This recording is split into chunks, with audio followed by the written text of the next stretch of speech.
გორის მუნიციპალიტეტში მცხოვრებ ბავშვებში სხვადასხვა ტიპის ვირუსებია გავრცელებული. გორის საზოგადოებრივი ჯანდაცვის ცენტრის ხელმძღვანელი TV მონიტორინგთან საუბრისას აცხადებს, რომ ვითარება საგანგაშო არ არის, თუმცა საყურადღებოა.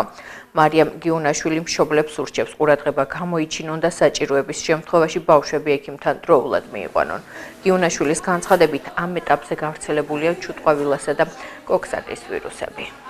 ბავშვთა ინფექციები არის მომატებული, განსაკუთრებით კოლექტიურ დაწესებულებებში არის ჩუტყვავილას შემთხვევების რაოდენობის მატება და ეს არ არის არც ეს არ არის უჩვეულო, რომ ამ პერიოდში ისედაც მატება არის ხოლმე ჩუტყვავილის და რაღაცა საგანგაშო ციფრებთან ამ ეტაპზე არ აქვს საქმე და არის კიდევ განსხვავებით წინა წლებთან შედარებით მომატებულია კოქსაკის ვირუსიც.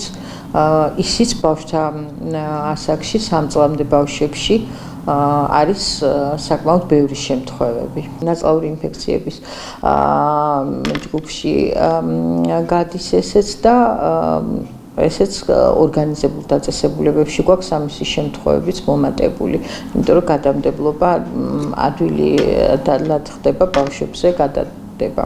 ამ თვალსაზრისით ახლა ამ ვირუსის ან ჩუტყვავილას შემთხვევებზე ახლა საბავშვო ბაღების დაკეტვაზე ლაპარაკი არ არის. და არც ჩვენ არ გვაქვს რეკომენდაციაში რომ მოუწოდოთ რომ დაკეტონ. უბრალოდ საბავშვო ბაღებს ვაძლევთ რჩევებს, ყველგან არის სამედიცინო პერსონალი და მოხდეს ბავშვების შეფასება, როდესაც დილით მიყავთ ბაღში ბავშვები დაათვალიეროს კარგად ეგთან იქნება თუ ექიმი, ხო არ არის გამონაყრით ან ტემპერატურით მისული ბავშვი. სხვა ეტაპზე ვერაფერს და ჰიგიენური პირობების მოწესრიგება.